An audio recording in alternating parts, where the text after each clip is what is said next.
Hey there, Toonami faithful, and welcome back aboard Toonami Absolution, where we talk about the shows that made us us and made you you. Once again, we are your hosts. My name is Alex. I'm Sam. And I'm John. We're back with Sailor Moon. You thought things were wacky before?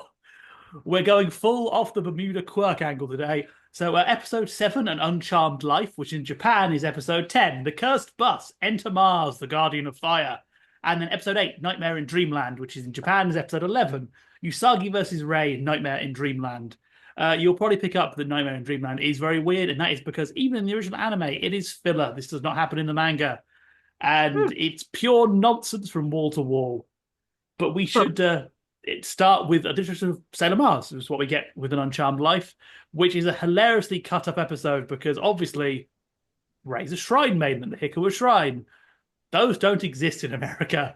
And Deke are not mentioning another religion in this episode. They will die before they acknowledge Buddhism. Yeah, the temple on Chestnut Street.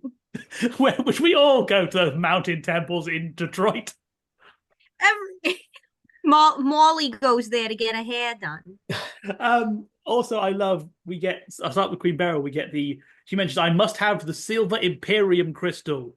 So let's jump 7 episodes in. We have our MacGuffin for the season. Yeah. 7 weeks in, we're finally getting to the point. And it's just, I love it's just dropped. Like, Beryl's like, oh, by the way, there's a Silver Imperium Crystal. And as you know, if you're a Sailor Moon fan, the Silver Crystal is like the most important thing in Sailor Moon. It will be the refrain for the entire manga. And in this anime, it is dropped by Queen Beryl going, yeah, by the way, We need that. Just like turning to camera like she's in the office. There's a crystal, right? Silver. We are also starting to see Queen Beryl is starting to get a little over Jedi's crap. She's starting to get annoyed with. We're getting more of the Megatron and Starscream energy coming out of it. Do we want to talk about Jedi's plot with the shrine this episode? I love that commitment to the bit. We're in the costume again. I also love Jedi gets the funniest line in this episode. He doesn't get to announce his plan this week, but when the girls at the shrine, you hear him muttering, "Zap the energy right out of those vapid, giggling girls." Like, Jedi, we already know you're not straight. It's fine. You don't have to overcompensate. It's fine, man. Just relax. Jedi is such high camp in these 2 episodes in so many ways because he's clearly getting frustrated too. Like he's so over all this, but he will not stop putting on the costumes and going out and talking to people. Like, he doesn't even have to do this, but he's choosing to. His cover name is just Jed, though. Like, Jed. And we get this bit of like even Luna, Deke Luna, who's an idiot, goes, "Huh, that sounds like the guy we've tried to kill 3 times." Is this the first time that the authorities start to notice too? They're like, hey, Yes. People are like disappearing around Japan. Like, should we like be concerned at this point? You mean Boston? Oh yeah, yeah. Boston, Kyoto, of course, our favorite. Boston, Kyoto. Yeah. Why this also pays off next episode in Nightmare in Dreamland. We get the bit of like this theme park open and 50 people have vanished, and people just accept this, and the security is like, yeah, but that's just a rumor. It's like, no, I think that's quite serious. Security guard is also Jedi. Again, also Jedi. He's like Mr. Rogers. He just has Mr. Dress Up, more like he has the costume box, and god damn it, he's using every single one of them. This won't pay for itself. Does he have his own transformation pen? I want Jadeite to have his own transformation pen. See, you'd think they would mention that because he does change it a lot, but no. I just love like Rei sort of growing thing this episode. Like, that guy's weird. Man, it's weird everything kind of just started vanishing when he turned up. Maybe I should just beat him up. I do like that it's canon that Rei is so pretty that everybody for a hot second just forgets that they're supposed to be straight, even in the Deekdom. Like, everybody for a hot minute just forgets because Rei is just so beautiful. We get the Deke problem here of Deke couldn't do much animation editing. So when girls blush, it's left in. When they're very clearly staring at each other, it's left in, but we just change the dialogue. Obviously, famously, that will lead to Uranus and Neptune being the cousins, because whenever I see my cousin, I get little hearts around my head and soft focus comes in. Yeah, This is... You get the thing, they probably would have wanted to cut this if they had the choice, but They probably wanted to cut this entire episode, to be fair, but it's not possible. Yeah. I mean, what do we think of Sailor Mars, though? We Uh, kind of, other than the fact that her rollout is kind of like haphazard in this edit. I love her. She's a great addition. We're sort of slowly building up the RPG character classes that are the Sailor Scouts. We have Usagi is the Mario, Mercury is the High Int, Mars is I will burn you to death. I love my favorite part of this whole episode is Tuxedo Mask showing up in the bus. So at the end they go to the magic realm of flying buses, which is never explained. Not in the manga, by the way. They take them straight to the castle where Beryl's hanging out. But this Tuxedo Mask opening up that bus door and being like, "Hey, ladies, never give up," and even Mars being like, "Hey, he's kind of cute." Hey, say, ladies, going my way. But this means during this fight, Tuxedo Mask arrived in this other world. I'm not sure how he did this. Ran up behind them, tied the 3 buses together, but not in sequence. He tied 2 buses to 1 bus. That's not going to work, Tuxedo Mask, because the other 2 buses are not like restrained. They're just going to hit each other. Basic physics. Climbed into the driver's seat just so he could open the window, lean out, and ask, "Going my way." It's like, it's the best. That's Tuxedo Mask, though. He knows how to make an entrance and then exit. it's the brain damage amnesia that's kicking in sometimes. Just it's no so impulse good. control. It's and it also sets up a little bit of like the Rei Usagi conflict of like, ooh, we both think Tuxedo Mask is cute. I also like the Tuxedo Mask, what doesn't just vanish this time. He says, "I've got to go home," and then leaves. But he says it to no one. There's no one listening to him when he says that. He's just talking like deuces. It is basically the Tuxedo Mask had a day. The brain damage flared up. He's like, "Well, it's such peak Tuxedo Mask in this episode. Like it's just so good. It's just the sight of him in that bus driver's seat in the full outfit, having done nothing. I don't even think he throws a rose in the episode. No, he just gives us our way of getting out of this hole, because very clearly the anime writer's like, "Oh, we can't," because this changes dramatically from the manga, by the way. We'll go into it in a minute. But obviously the anime writers got to the point of like, "Well, we can't have them all go straight to the castle because we can't have Usagi and Beryl meet yet. So what we do, we'll put it in another dimension." How do they get out of the other dimension? Mercury prays really hard and it reopens the black hole. Is that a power Mercury has before or after this moment? No. How are we going to get all these buses out with all the dead people in them? Tuxedo Mask drives them out. How does he drive in space? He's Tuxedo Mask. That's what he does. This ending is the most contrived thing you will see in like Sailor Moon for quite a while. It's amazing. Yeah, so for some context, obviously in the manga, this is our introduction of Neophrite. And Jedi dies here, and Mars just immolates him. Quite viciously. The manga does not shy away from how that Mars is literally burning you alive. She has the fire. And they also has an extra scene where Usagi meets Mamoru on the bus. Mm-hmm. So the implication is he's already investigating, which sets up... Well, they basically move this scene to Nightmare in Dreamland with her meeting him on the toy train, where it makes no sense at all. Negative sense. Yeah. But it is sowing the seeds of the fact, as you know, Mamoru is also hunting for the crystal himself. Well, he thinks he is, because Mamoru's brain isn't all there. Yeah. It's very confusing. Like He's got a lot of repressed memories. I am happy to have more time with Jadeite. Like I've said, I do like him a lot. And Nephrite, from my memories, is nowhere near as fun as Jadeite. No, Nephrite's kind of held back, but he ends up in this weird middle position of where we start following the manga again for a brief period where things move much faster. And we get a lot less of the wacky plot lines. And then he ends up with falling in love with a 14-year-old girl. And she nearly dies for him. And she nearly dies for him. So I will never get past that. Problematic relationship. All the way down. Which I recently, just totally off the cuff, I recently replayed the PC Engine Sailor Moon visual novel. Oh, wow. And that has a thing of all of Dark Kingdom being resurrected. Spoiler, they die. They all wear funny masks now. But when Nephrite comes back, the first thing he does is hunt down Usagi's friend to go spend an evening with her. Like, the world is dying, Nephrite. Keep it in your pants. No, that's exactly why. It's so... No, because the entire plot basically rolled out. If he had told anyone else but her, this wouldn't have happened. But no, he had to go and find his teenage love interest for some bizarre reason. Uh, Look, man, it was the 90s. Yeah, that game's weird because Beryl mentions what death is like, and it's like, oh, I'm sure these sort of 6-year-olds playing this game had a lovely time thinking of that question.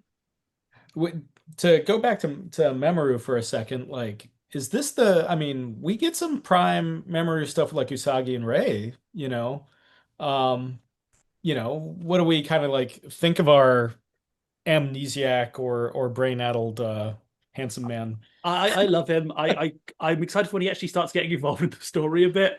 Yeah. He's not a great character at the moment.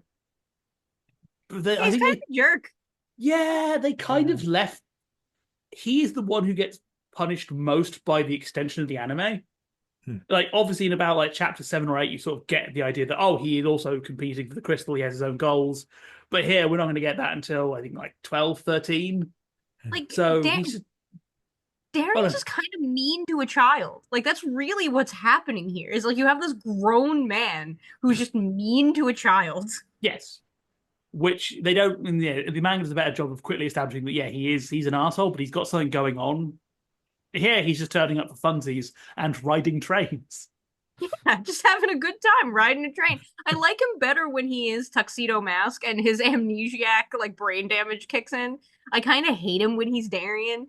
Like, he just kind of sucks. What Wait, lesson is this teaching to little girls, Yeah. right? Like, He's not, the dub of this also makes him really harsh. Like I think Nightmare and Dreamland has the meatball head scene, which again all filler, but I think when you listen to it in Japan, it feels more like childish bantering when he says it like it's a really devastating insult in America. It's like meatball head. It feels like he shouldn't be saying that in public.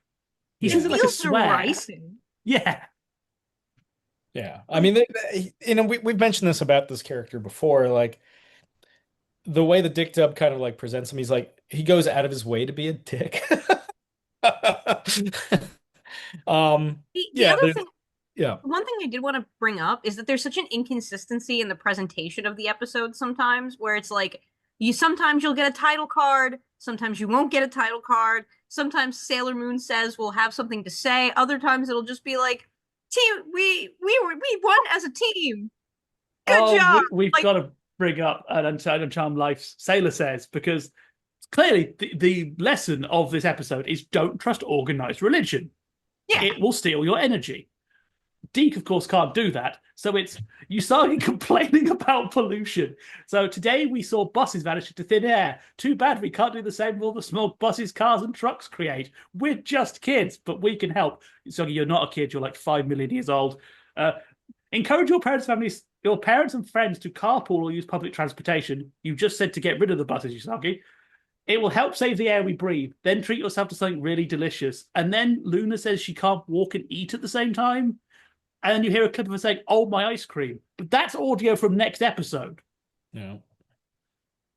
It's so weird. I can just imagine the writers' room for that episode being like, okay, we've got to have a moral this episode, lads. What's this episode about? Don't trust the Buddhists. We can't say that. Can't say that. What happens? Buses? Use buses. Just tell kids buses are nice. Yeah. Buses, alternate dimensions. Not all buses will steal your energy. Next episode doesn't even have a lesson in Sailor Moon Says. It's just Amy yelling at the two of them to stop fighting. It's Amy claiming credit for Sabo Spray, which is like, we all defeated her. No, Amy, you just kind of blinded her because Sabo Spray is not an offensive attack. You are the tail whip of the group. Ooh, that's accurate. In the RPG, another story, that's literally what Sabo Spray is for. It's for dropping stats so then you can punch things better. We do like that. But can we really talk about? Can we talk about one thing? I do want to talk about Dreamland, because it has one of the scariest, weird little pieces of animation in it that I'm kind of shocked they left in. Like, there's again, Deke is so inconsistent with what they censor out, because when the princess is turning into the dolly, and then her head spirals out of her body, leans back, and the eyes roll into place. That's some Junji Ito crap. Oh, do you hear the ripping noise as well? Yeah, it's crazy. That's not in the Japanese version. Oh. They added the ripping noise. What are we doing here? Yeah, this was a fun one for me because I remember Nightmare in Dreamland being one of my favorite episodes as a kid, and now I rewatched it. I'm not entirely sure why. I think I maybe just like the Dream Princess, like her design. She's also in trans flag color, so go her. But it's like, just I must have just really liked this character for some reason because Nightmare in Dreamland is nonsensical. Like her design is great, and I do like that shot of her changing into the evil form. But again, it's Deke's censorship is so weird because that's like that's genuinely scary. She is one of the scary. There's a weird trend in element of the villains being existentially horrible. There's like the one that traps people in trees and stuff. It's like, oh god. I think a lot of this is that Deke can't cut this stuff. Like they have so. If they cut everything that was borderline, they wouldn't have a show left. It would be like the Canadian dub of Red Dwarf, which is 5 minutes long. It's like, yeah. You have to make yourself a new like Robotech style Sailor Moon. Oh, Not knowing how these episodes are like originally presented, like what are some of the big cuts apart from nonsensical Sailor Says segments as usual? Like what are some of the big changes? So for the buses, we get quite a few. We get Usagi spends a lot longer on the floor after being hit by Ray. They use that to cover up some later cuts. And they smash cut to add during it as well, which is funny, which basically like he's down for even longer. All of the bus shots are mirrored, so the steering's on the correct side. They censor Ray's transformation. Her body has a lot less definition. They basically blur the lines on the chest and on thing, which is you see why they did that. Yeah. And they speed up all of Ray and Amy's attacks. That's why if you realize Amy goes weirdly high when saying Mercuryballs, it's because they're speeding them up. It did look a little faster when I was watching it. Yeah, hilariously, Nightmare in Dreamland isn't that cut. It's a few cuts for time here and there, but it's mostly filler. Which makes it even funnier that the head's left in. Like we get the repeated gassing of the children. The repeated gassing of the children. That shot of Jadeite in like the tower with all the bodies around him. Oh, that's another one shocked that got past. Same. I like the fact they try and kind of dull it a bit by having him going, oh, they're in a trance. Amy, sweetie, they are not in a trance. They are dead. They are proper Old Testament dead. If they get better, it's fine. I do want to point out, as I'm a nerd and have to bring this up, the fact the park is called Dreamland is a reference to the fact that there was a park in Japan called Nara Dreamland, famously a rip-off of Disneyland that ran from 1961 to 2006 and then was abandoned. This is more on the nose than most, because you know how they keep cutting to that very tight triple spiral coaster? Mm-hmm. That's actually a Nara Dreamland ride. Not the evil princess. She's not there, unfortunately. A lot of anime references Nara Dreamland specifically. It was like the most popular theme park in Japan before Universal Japan and Tokyo Disneyland came across. Because when we were talking Dragon Ball, there's that episode where Goku goes to a not Nara Dreamland. Yeah, just a Dreamland. Yeah. But yeah, very famously, basically the guy went, Japanese businessman went to I think Anaheim, saw Disney, went, we're going to make this in Japan, went to Walt Disney, went, I want to make a theme park. And Walt Disney went, nah, we're okay, thanks, mate.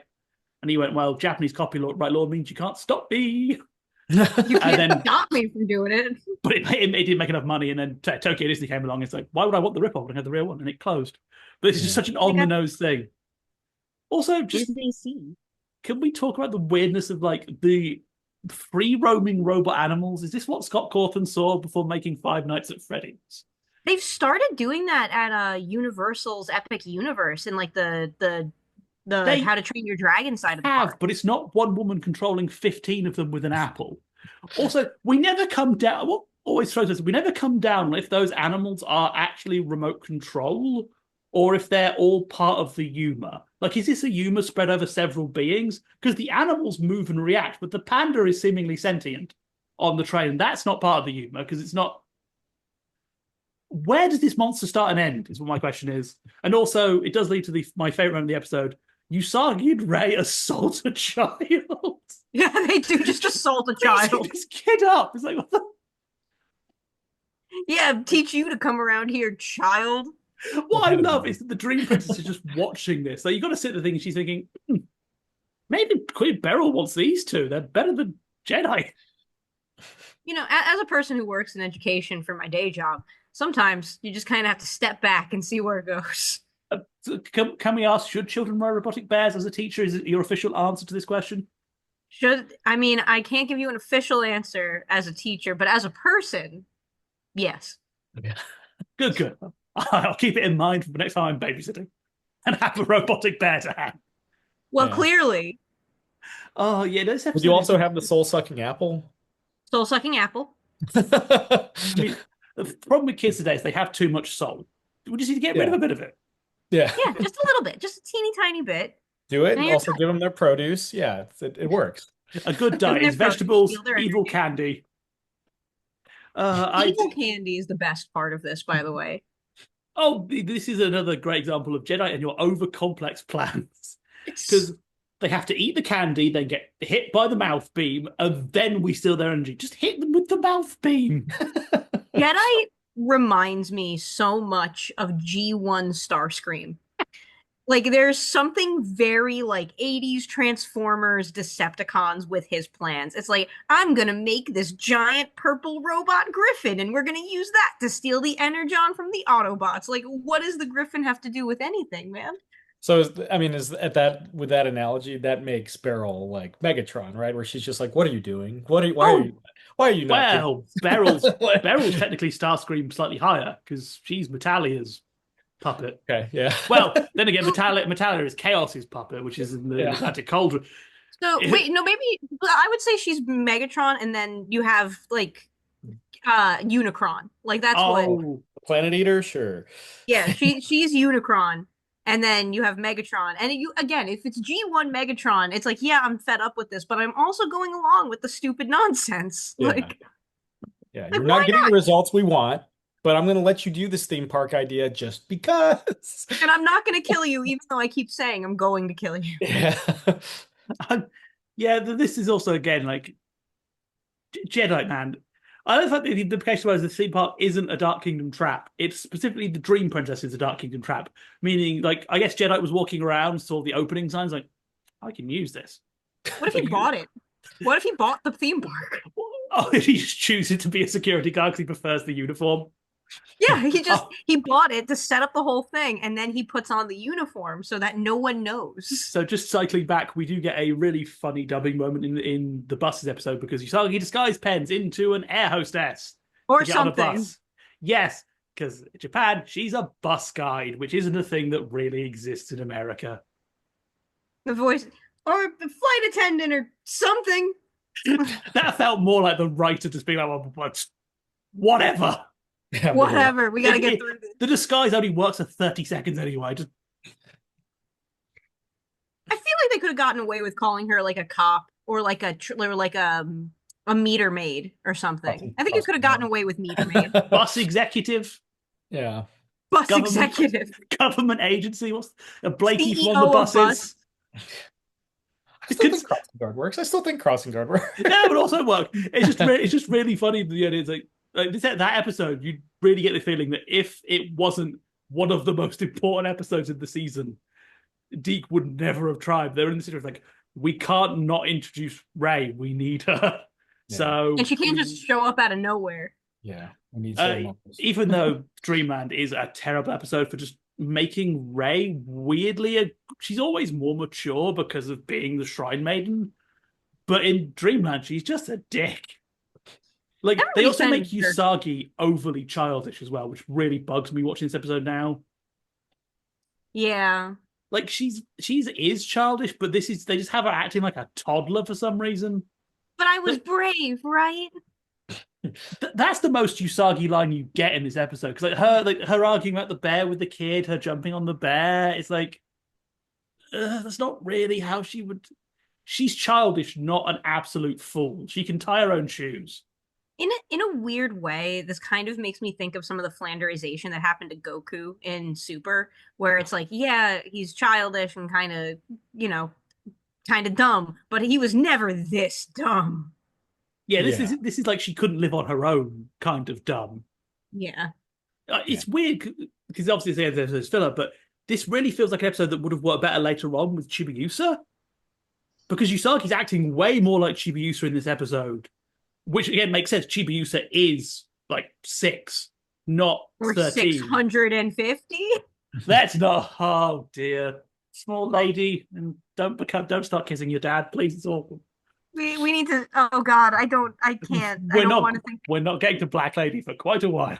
Yeah. I had a doll of that, by the way. I Oh, had like the Barbie one. the actual Barbie one for Black Lady. I had that. Like Oh, that was a birthday gift I got when I was like 7. your parents were hinting, become evil. My parents knew. Like my parents knew. Like I came out of a test tube and everything. Like Man, they knew. that doll is so expensive today. Like Genetically I wonder enhanced. if I probably still have it it's laying on around. my Obviously, eBay it's not in the list. box. It's not like in the box, but I know I still have it. I definitely have the clothes it came with. Even unboxed, they go for a lot of money because they were very low quality. So they all broke. That's wild because I have like all those old Sailor Moon dolls. Like I know that I have them laying around at my parents' house. Maybe I should Well, see if they're still in I good I shape. await next episode where you're filming from a mansion in Like IMAX. and filming from a mansion that you're paying for specifically. Uh, Dreamland. I just had this moment watching like, why did I like this episode as a kid? Oh, we do get actually though one of my personal favorite moments of Usagi and Rei's weird dream trip sequence. The Yeah. theme of this episode is big holes and tripping because Mars gets bitten by a snake. The snake turns to stone, meaning Mars is poisonous or venomous. But then, Poisonous because the snake bit her and then it died. but she gets turned to stone. It's like, oh, you'll get turned to stone. And then Rai's like, no, no, no, no. I have magic now. I refuse to. Yeah, that was a whole 5 seconds of peril there. Well done. Then they wake up, they get knocked out again. But when they come back the second time with Tuxedo Mask, they're riding brooms like horses, which has led to a joke with me and my friends of that Sailor Moon's one power is broom manifestation. Yeah. Because they're not in the shot before that. So that's just now, whenever I try and get that in and think, like, yeah, Sailor Moon can produce brooms. Yeah. Conjure your finest cleaning devices. It's I mean, think about it. Crystal Tokyo would require a lot of cleaning. Sure. That's a very different season of Precure where they're all cleaning implements. That's probably happened at this point. They've done everything else. It has to have. They were cakes 2 years ago. They were cakes.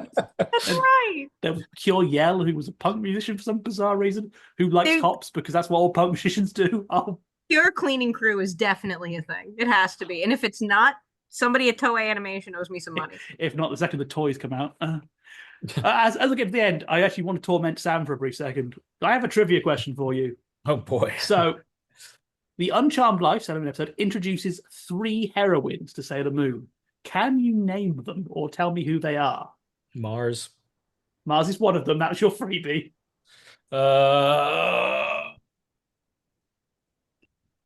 This is such an asshole question. I don't. Let's see. I can't double dip and say like Ray or something. No, I'm counting those as one person. Yeah, I know. You're not going to get the answer. I can't say Ray Hino twice. I get it. Okay. Ray and Hino. Ray and Hino. Yeah. There's no random bus person I can attribute. She's like a Moon Knight. Ray, Hino, and Mars are all different. Yeah. Which one's Jake Loxley? Which one's Mark Spector? Just kill me. That isn't an acceptable answer. The 2 crows that hang around with her, Phobos and Deimos. They get human. Situation, right? Not in this anime. They get human forms several times in the manga, especially near the end. In the final arc, it is revealed they are from the planet Cronus, which is really confusing because they home to the planet of the Crow Sailor Senshi. Which are then also the crows that show up in Demon Slayer. Yeah. So I'm glad I got the easy one. Yeah. Well, what's even funny is I had brings up because that is also the arc that tells us that Luna and Artemis are from a planet of cat people called Planet Meow. the last arc of Sailor Moon, things get wacky. Isn't that just like what Bubblegum Crisis is set on? I think so. It's just I want to know. Like, it was never explained. They just drop it and run because then Luna and Artemis die soon after this. But I always makes me wondering, in universe, were they cat people because they were on Planet Meow, or was it called Planet Meow because they're all cat people? This is a chicken or the egg scenario you're Very setting up chicken for us egg. for here. I mean, I think it makes it. I think we're all glad that Galactica killed all their planets off screen, so we never have to grapple with this question. We never have to understand the Sisyphean Like, nightmare of this. we joke about the Saiyan reveal of like Vegeta being destroyed, but Sailor Moon is literally like, oh yeah, like, these crows, we come from space, we come from planet Cronus. Hello, I'm the Sailor Animate. I've killed your planet and no one exists anymore. Oh, but we're cat aliens from Meow. Yeah, your planet's also dead. Okay, so Cool. moving on. Hey, Moving look, it's on. the Sailor Starlights. I need to Yeah. I need to start branching into the manga, guys. Yeah, I Oh, think you you're The might thing have. is, like, what I'm drawing from is I have the complete series, the complete original series. Obviously, it's not the Deke dub, which John has since shared with us through means. And at gunpoint. At yeah, gunpoint. I was being vague for the viewers at home.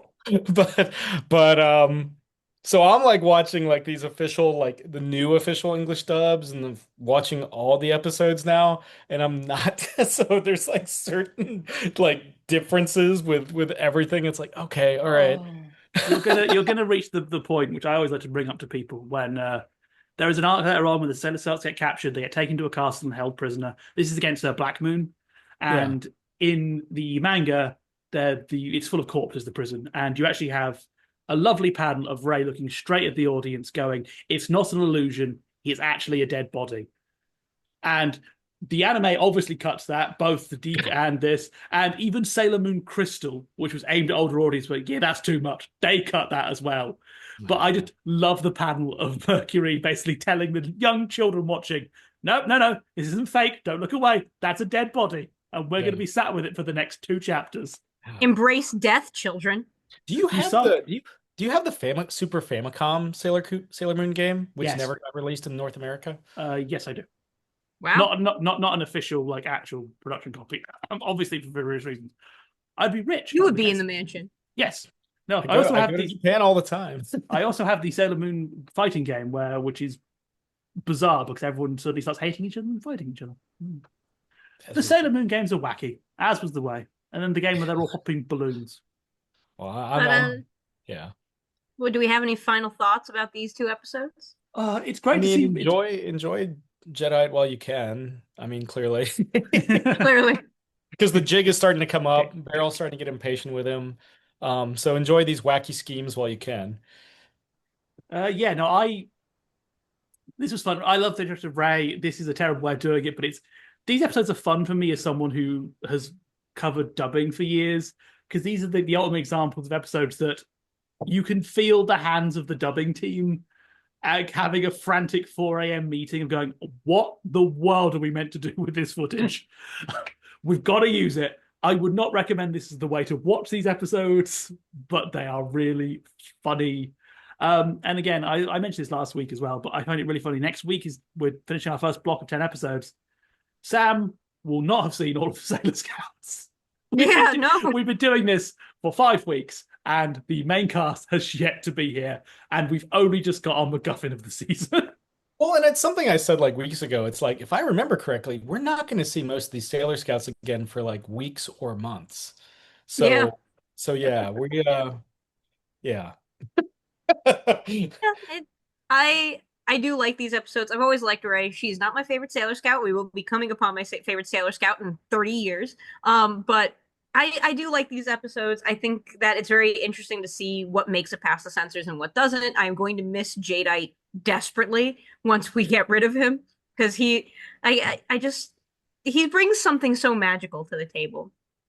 But that does mean that we have reached our final destination. That's right. It is time to disembark from Toonami Absolution. We want to thank you again for coming to talk about the shows that made us us and the shows that made you you. Once again, we are your hosts. My name is Alyx.